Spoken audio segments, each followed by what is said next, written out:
제주 베이스캠프 교회 생명의 삶 아침 묵상에 오신 여러분들 진심으로 환영하고 축복합니다.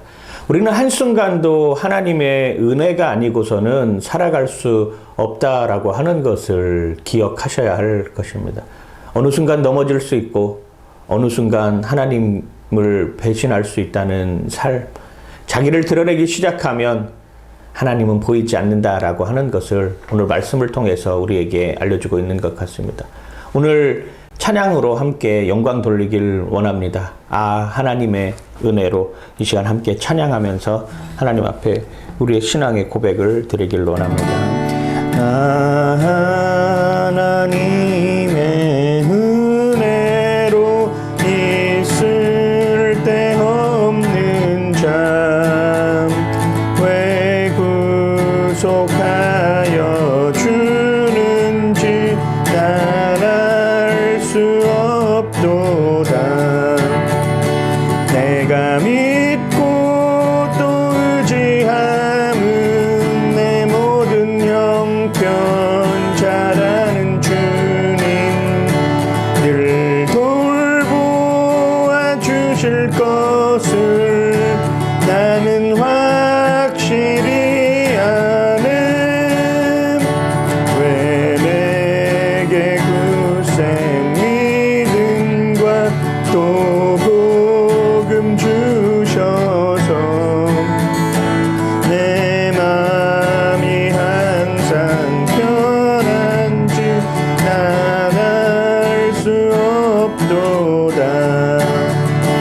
내가 믿고 또 의지함은 내 모든 형편 잘하는 주님 늘 돌보아 주실 것을 나는 확실히 아는.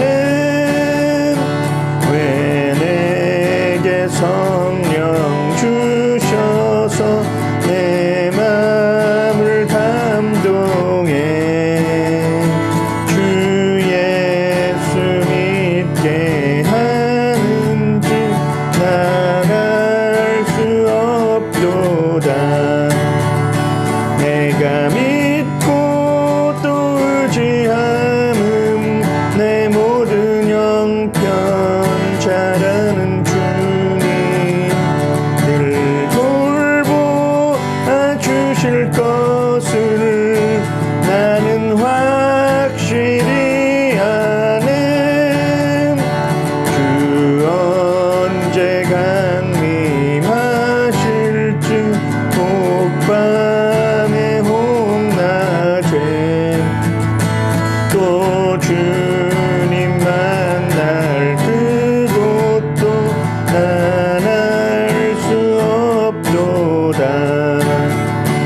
내가 믿고 또 의지함은 내 모든 형편 잘하는 주님 늘 돌보아 주실 것을 나는 확실히 아는. 내가 믿고 또 의지함은 내 모든 형편 잘하는 주님 늘 돌보아 주실 것을 나는 확실히 아는.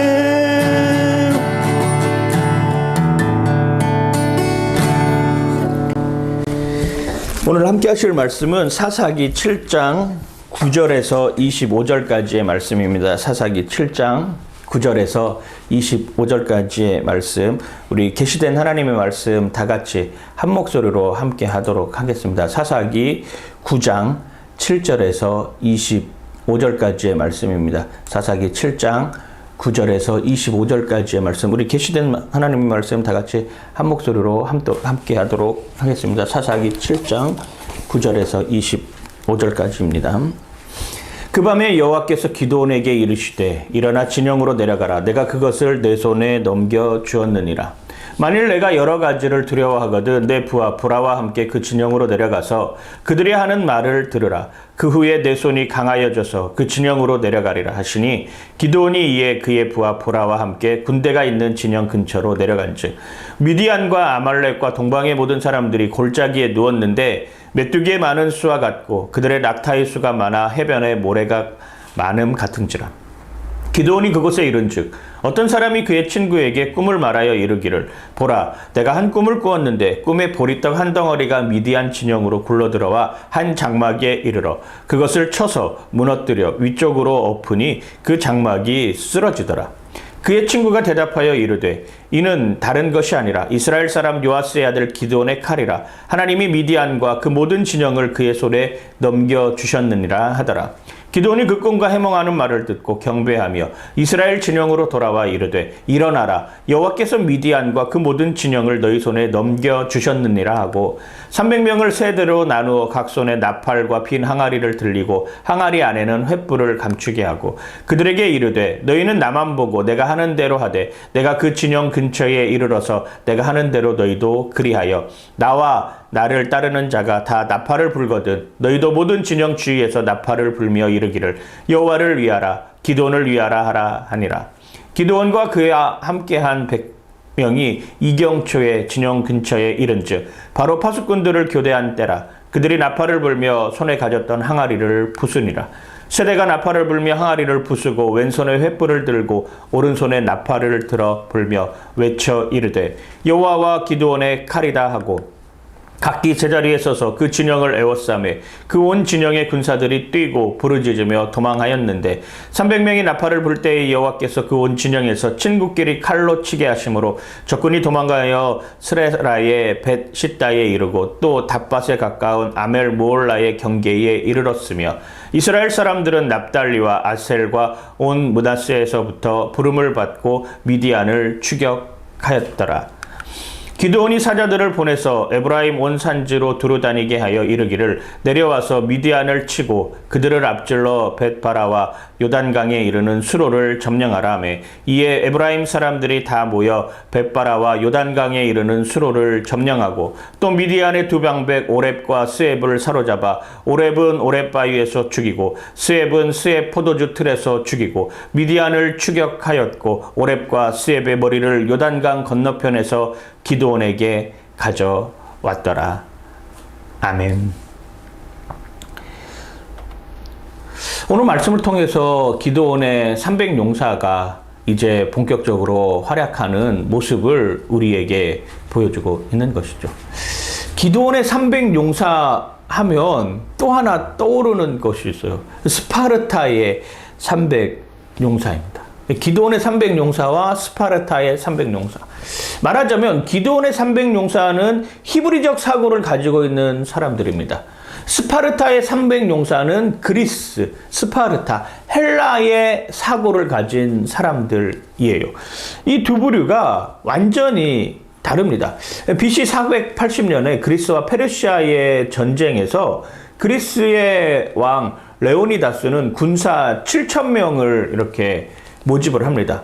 그 중에 스파르타 정예 요원이 한 300명 정도 이렇게 되거든요. 그래서 그리스 연합군하고 페르시아와 전쟁을 치르게 되는데 이 스파르타에서 온 300명 이 군사가 모티브가 되어서 영화 300이라는 영화도 나왔습니다. 물론 사실을 기초로 해서 만들어진 영화죠. 거기에다가 픽션을 더 가미했겠지만요. 그래서 그 당시에 페르시아의 군대가 100만이다 이렇게 이야기를 하고 스파르타의 군사는 300명이 말이 안 되는 싸움이지 않습니까? 당시에 페르시아 군이 얼마나 많았는지를 이렇게 묘사해주는 장면이 있는데 이 페르시아 군사가 하늘을 향해서 활을 쏘았더니 활이 얼마나 많은지 떠있는 태양을 다 가리웠다라고 이렇게까지 표현하더라고요. 그만큼 많은 인원입니다. 그런데 그 300명의 용사가 일주일 막았다라고 하는 거죠. 물론 그 300명의 용사는 다 전장에서 죽음을 맞이합니다. 그런데 그런 상황 가운데 놓여 있으면서 그들이 영웅시 되어가는 이런 과정들을 우리는 영화 300을 통해서 보게 되는 것이죠. 한번 여러분 생각해보세요. 지금도 전쟁은 계속됩니다. 어제 제가 속해 있는 그룹에서 그 기도 제목이 하나 올라왔는데 어떤 기도 제목이 올라왔냐 하면 아프가니스탄에 계신 선교사님들을 위해서 기도했으면 좋겠다라고 하는 이런 기도 제목이 올라왔더라고요. 아직 그곳에 머무르고 있으면서 현지에서 이렇게 돌아오지 못하고 그곳에 계신 이런 분들이 계신 것 같아요.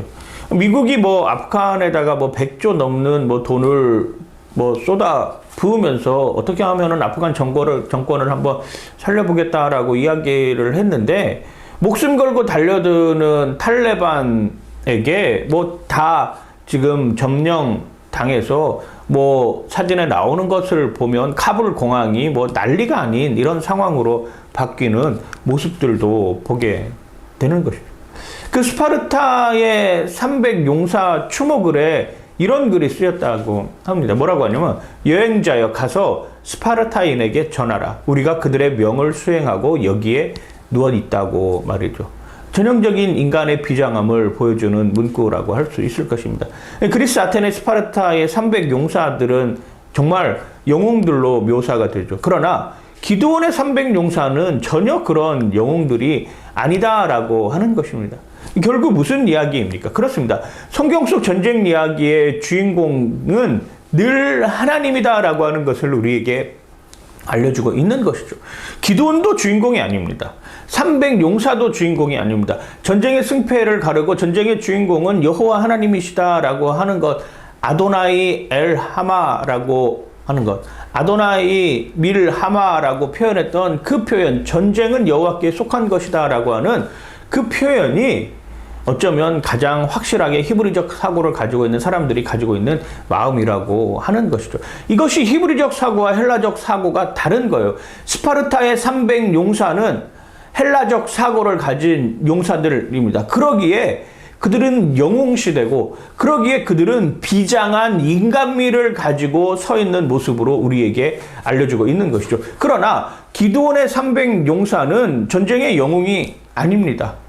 그들이 뭐 비장함을 가지고 있거나 어떤 인간적인 면모를 드러내려고 하는 것이 아니라 그 히브리적 사고의 핵심은 전쟁은 여호와께 속한 것이고 이 전쟁의 주인은 기드온도 아니면 이 300용사도 아무도 아니고 여호와 하나님이다라고 하는 것을 갖게 만드는 것이죠. 이게 우리의 신앙의 고백이 되어야 된다라고 하는, 이걸 잊어버리면 자기의 이름을 슬쩍 거기에다가 올려놓는 이런 우를 범하게 되는 것이죠. 오늘 기드온이 그런 상황에 처해 있다라고 하는 것입니다.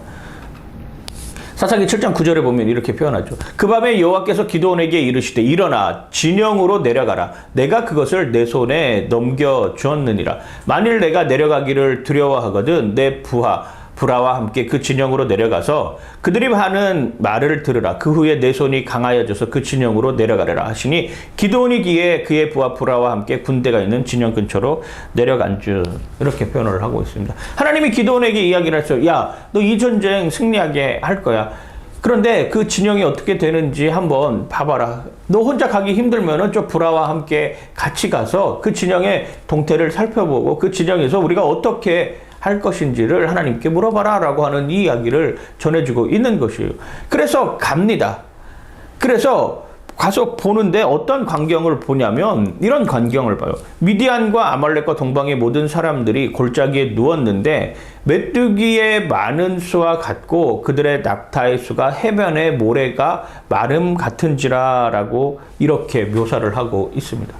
사사기 7장에서 이 계속 많음과 적음에 대한 이야기를 하고 있거든요. 미디안 군대는 정말 메뚜기 떼 같이, 여러분 메뚜기 떼가 한번 휩쓸고 지나가는 이런 장면을 본 적이 있으신가요? 정말 어마무시합니다. 뭐 나만 하는 게 없어요. 그냥 그렇게 많다라고 하는 거예요.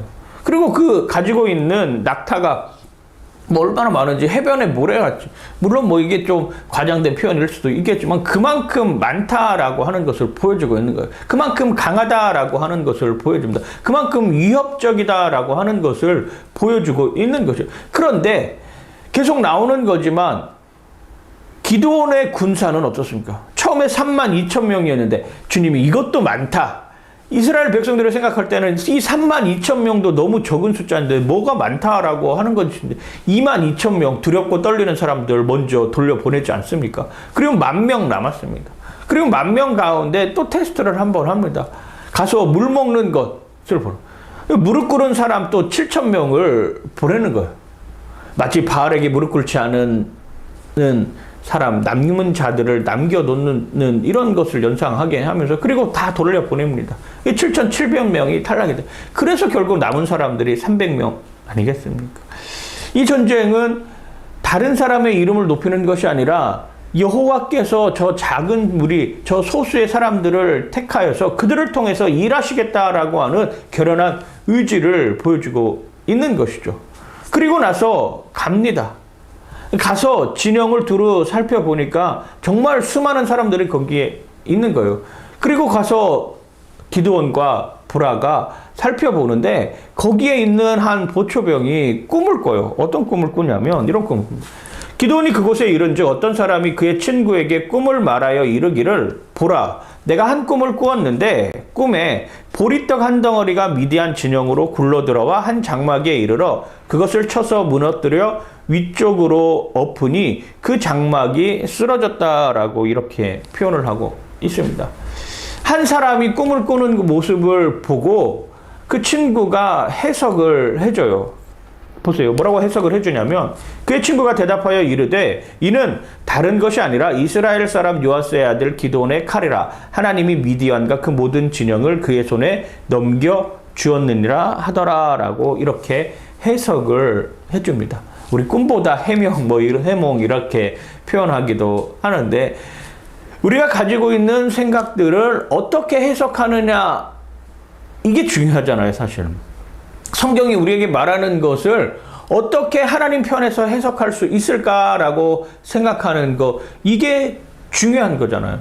그런 모습들이 우리 안에 있어요. 어떤 사건이 일어났어. 그 사건을 내가 하나님의 관점으로 어떻게 해석할 것인가 여기에 벌써 전쟁의 승패가 달려있는 것 아닙니까? 보리떡이 굴러와가지고 장막에 머무르는 이 장면 뭐 어떻게 보면은 그냥 굴러들어온 돌이 장막에 머물고 있다가 갔다 뭐 이렇게 그냥 이야기할 수도 있잖아. 아무 일도 일어나지 않을 거야 라고 이렇게 이야기할 수 있지만 그 해석은 이렇게 달라지는 것이죠. 저 보리떡은 기드온의 칼이고 그 보리떡이 저 장막을 다 무너뜨리게 만드는 것은 미디안 백성들을 다 무너뜨리게 하는 거야 라고 하는 이 메시지로 받아들이는 것이죠. 그래서 기드온은 확신을 갖고 이제 나아가기 시작하는 것입니다. 보세요. 기드온이 그의 꿈과 해몽하는 말을 듣고 경배하며 이스라엘 진영으로 돌아와 이르되 일어나라. 여호와께서 미디안과 그 모든 진영을 너희 손에 넘겨주셨느니라 하고 이렇게 표현을 하고 있습니다. 여기 나오는 일어나라 라고 하는 표현은 마치 그런 모습이에요. 전쟁에 나갈 때 이스라엘 백성들이 법궤를 제일 처음에 앞세우고 나갑니다. 제사장들이 그 법궤를 매는데 레위인들이 법궤를 매잖아요. 그 법궤를 메고 이제 일어서는 장면을 묘사하고 있는 것이죠. 이 일어나라라고 하는 표현은 시편 7편 3절에 보면 이렇게 표현을 합니다. 여호와여 일어나소서, 나의 하나님이여 나를 구원하소서. 주께서 나의 모든 원수의 뺨을 치시며 악인의 일을 꺾으셨나이다 라고 하는 이런 모습하고 일맥상통한다 라고 하는 것이 일어나라 라고 하는 것은 여호와여 이제 우리가 전쟁에 나가겠습니다. 여호와께서 앞장서서 전쟁에서 승리할 수 있도록 이끌어 주시옵소서. 이 전쟁은 여호와께 속한 것입니다. 그러니 일어나 나아가게 하여 주시옵소서. 이렇게 표현을 하고 있는 거예요. 보세요. 마가복음 14장 42절에 보면 이런 표현이 있어요. 일어나라 함께 가자 보라 나를 파는 자가 가까이 왔느니라. 예수님이 십자가를 지고 가시는 그 순간에서 제자들과 함께 깨어서 이제 일어나서 내가 저 십자가를 통하여서 영원한 구원과 영원한 편안과 영원한 안식을 허락해 주겠다라고 하는 그 모습으로 나아가는 것, 이런 걸 일어난다라고 표현을 합니다. 부활하신 주님이 일어나는 거예요. 죽음에서, 사망에서 일어나서 세상의 모든 권세 잡은 자들을 이겨내는 것입니다. 이게 바로 일어나라라고 하는 표현 안에 다 포함되어 있는 것 아니겠습니까? 그때 일어나서 어떤 행동을 취합니까? 300명을 세대로 나누어 각 손에 나팔과 빈 항아리를 들리고 항아리 안에는 횃불을 감추게 하고. 여러분, 나팔, 항아리, 횃불 이 세 가지가 주어져 있습니다. 전쟁의 무기라고는 하나도 없어요. 칼과 창과 단창은 없어요. 골리앗이 가지고 있는 그 방패도 없습니다. 그런데 이 나팔과 항아리, 횃불, 전쟁하고는 전혀 상관이 없는 것 같은 이것을 통하여서 하나님을 전적으로 의지하라라고 하는 것을 보여주는 거예요. 다윗이 골리앗을 물리치러 나갑니다. 그러면서 이야기하는 것이 무엇이에요? 너는 칼과 창과 단창으로 내게 나오거니와 나는 내가 모욕하는 만군의 여호와의 이름으로 내게 나아가노라라고 이야기를 하고 있다라고 하는 것이죠. 다윗의 손에는 물맷돌 하나 있는 것입니다. 전쟁의 무기인 칼과 창과 단창, 방패는 없었어요. 그런데 결국 골리앗은 다윗 앞에 무너지잖아요. 그리고 골리앗이 가지고 있던 칼, 그걸로 골리앗의 목을 베는 것입니다. 마찬가지죠. 기드온과 300용사가 가지고 있는 것은 빈 항아리와 나팔과 횃불이 전부였습니다. 그런데 이 빈 항아리와 나팔과 횃불이 일하기 시작하니 미디안에 있는 그 메뚜기 떼처럼 많았던 그 미디안 군사가 서로 칼에 찔리면서 서로 자기가 자기 자신을 죽이게 만드는 이런 역할을 하게 되므로 전쟁에서 승리하게 되는 광경을 보는 것이죠.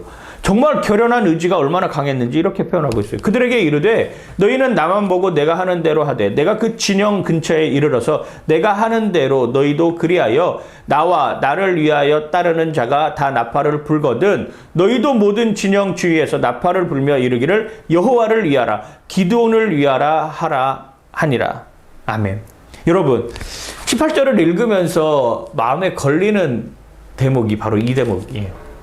여호와를 위하라. 여기까지 좋았죠. 그런데 거기다가 자기 이름을 슬쩍 끼워 넣습니다. 기드온을 위하라. 이게 참 무섭더라고요. 이게 참 우리가 조심해야 될 일들 중에 하나이지 않을까 생각을 합니다. 목사로서 제가 한 교회를 담당하고 이렇게 운영을 하면서 느끼는 것들이 바로 이런 거예요. 교회 이름으로 신방을 하고, 교회 이름으로 선물도 갖다 주고, 교회 이름으로 뭔가 나눔도 실천하고, 전도도 하는 이런 일들을 하는데, 거기에 제 이름이 드러나려고 하는 것, 거기에다가 제 이름을 얹으려고 하는 것. 목사님 이렇게까지 안 해주셔도 되는데 너무너무 감사해요. 목사님, 이거 제가 하는 거 아니에요. 제가 하는 거 아니라. 우리 교인들이 하는 것이고 하나님이 함께 하시는 것이라고 이렇게 나와야 되는 것이 당연한 일인 것 같아요. 점점 그것에 익숙해. 이거 내가 하는 것 아니고요. 이거 함께 하는 저희 베이스캠프 교회 형제 자매들이 함께 하는 것입니다. 하나님이 함께 하는 것입니다라고 이렇게 나올 수 있는 여건이 되어야 된다라고 하는 것이죠. 300명의 용사는 하나님의 군사입니다. 기드온의 사병이 아니잖아요. 인간의 탐욕과 야망은 나도 모르는 사이에 씨가 뿌려지고 자라나게 됩니다. 이게 조심스러워지는 것이죠. 목사가 하는 일 아니잖아요. 성도들이 다 헌금한 것 가지고 하는 것 아니겠습니까? 그 성도들이 다 헌금한 것 가지고 전도하는 거고, 성도들이 다 헌금한 것 가지고 나눔도 실천하는 것이고, 성도들이 다 헌금한 것 가지고 서로가 서로에게 필요한 것들을 나눠줄 줄 아는 이러한 여건들이 우리 안에 터져 나온다라고 하는 것이죠. 이게 우리를 살린다라고 하는 것입니다. 이게 우리가 하나님 앞에 설 수 있도록 그 여건을 마련해 준다라고 하는 것이죠. 목사가 하는 것 아니잖아요. 어디 선교